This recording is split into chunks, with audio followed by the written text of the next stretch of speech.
Thomas, como é a sua história? A gente está falando de história, aqui está o livro do Thomas, Meu Caminho para a Lua. É um polonês nascido em Angola? É. Em primeiro lugar, gostaria de agradecer o seu gentil convite. O João me disse que o ambiente aqui é de uma acolhida muito simpática e realmente é assim. Que bom, o João é o editor. Que foi é o meu editor da Letra Capital. Esse livro, eu acho que é, assim, fundamentalmente, um livro de agradecimento. De agradecimento ao Brasil, à Polônia, aos países pelos quais eu passei, e de um modo especial, de um agradecimento a pessoas. Por exemplo, eu me lembro de um Natal que eu passei em 1942, na prisão de Pawiak, e esse Natal, apesar desse contexto assim meio lúgubre, né, de uma guerra mundial e Varsóvia, 1942, dentro de uma prisão, as minhas companheiras de cela fizeram tudo para que eu, naquela época, com 8 anos de idade, tivesse um Natal mais feliz. E trouxe até para vocês uma relíquia, que é esse presente de Natal que eu ganhei das minhas colegas de cela. De cela? De cela, é. Que isso? É um coelhinho de pano, que eles arrumaram um pano qualquer para fazer esse coelhinho de pano. E foi um presente que, milagrosamente, eu guardei até hoje. É um milagre, né? É incrível que você tenha guardado. 1942.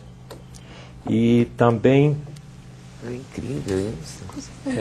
Uma pessoa assim, que foi muito importante na minha vida foi quando meu pai adoeceu. A gente veio para o Brasil em 49. Estávamos numa fazenda, aliás, uma fazenda muito bonita, Secretário, perto de Vassouras. Meu pai era o administrador. Aí ele adoeceu no Rio e eu fiquei sozinho.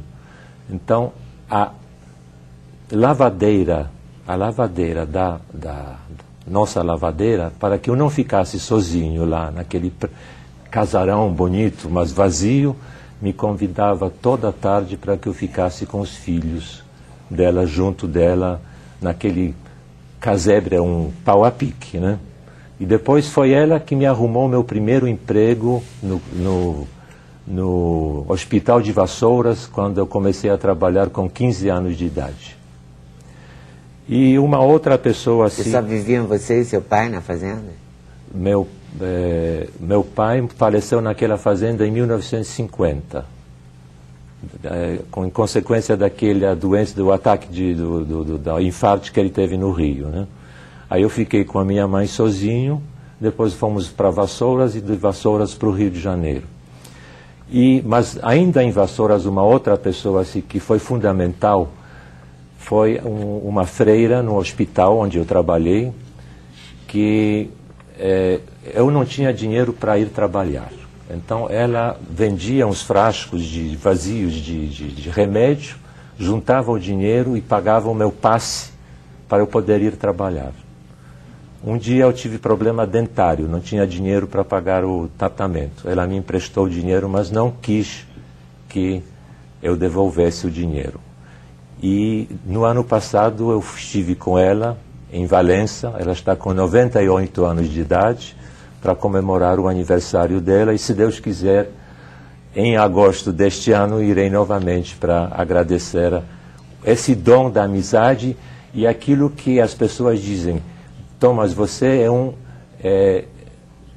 otimista incorrigível. Eu acho que eu sou um otimista incorrigível por causa disso. Por causa dessas pessoas que em momentos cruciais, difíceis, dramáticos, às vezes até trágicos da minha vida, souberam me estender a sua mão. Então, o livro é sobre isso, sobre um agradecimento assim muito profundo. Eu queria saber um pouquinho da sua história, porque você nasceu em Angola? Eu nasci em Angola. O seu pai trabalhava lá? Meu pai tinha uma fazenda de café. O meu pai era engenheiro agrônomo. E até no livro você com certeza vai encontrar um verso onde eu digo assim: Que culpa tenho eu, nascido em Angola, de não ser negro? Que culpa, adotado pelo Brasil, de ser gringo? Que culpa de ser filho de pai polonês na Alemanha e de mãe alemã na Polônia? Que naquela época isso era uma coisa complicada, né? E eu termino assim: chega de falsas culpas, não bastam as verdadeiras? Bom, isso então é um agradecimento. Você vai sai de Angola e vai para... De Angola a gente foi num ano muito propício, em 1938, fomos para a Polônia. E aí em 1939 estourou a guerra. O meu pai, imediatamente, para não cair era oficial do exército, para não cair na mão dos nazistas, ele tirou a farda e entrou para a resistência polonesa. E por isso, então, pelo fato de ele ter entrado na resistência, é que nós fomos presos em agosto de 1948. Eu fiquei com a minha mãe de agosto até abril de 1943 e meu pai foi enviado para Auschwitz, para o campo de concentração. Então, foi esse, digamos, a minha passagem pela prisão, né? Você viu esse DVD que conta a vida do Papa Karol Wojtyła? Do Papa João Paulo II, mas da vida de Karol Wojtyła. Eu vi vários filmes sobre a vida dele. Você viu? Não, esse não. O sofrimento na Polônia, a vida dele é excepcional, assim, é riquíssima e é sofridíssima.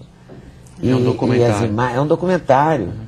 Eu falei um filme, né? Desculpa, um documentário. Eu vi um filme e era muito ruim, por isso esse documentário é muito forte, assim. Tá. Não sei se a igreja vai gostar de eu ficar falando, mas porque... Agora vai ser científico. Porque o papel, ele foi beato, né? Mas o papel dele na história da política mundial é muito maior do que na igreja, talvez, entendeu? Eu acho também. Ele acabou com a União Soviética. Claro, porque também a União Soviética, depois da guerra, quer dizer, Polônia também é um pouco minha casa, né? Eu que sou filho de poloneses e conheço tantas histórias quanto o Tomás, teria histórias do meu pai e da minha mãe para contar também. Mas é porque a Polônia foi dominada 2 vezes, né? Por várias vezes ao longo da história, mas ali na Segunda Guerra... Do nazismo para o comunismo imposto de cima para baixo, então era uma outra questão, aí surgiu. E você tem que ver esse documentário, porque eu me lembrei muito de você vendo esse documentário por causa da peça. Por causa do Tempo de Paz. Do Tempo de Paz, porque ele faz... e tem uma hora também, tem uma peça do Edwin Luiz também que me lembrava muito, porque ele representava no Porão, lembra? Dessa peça, que agora eu vou esquecer o nome. Sei que ele fala, eu sou minha... própria mulher. A minha própria mulher, E ele representou no subterrâneo de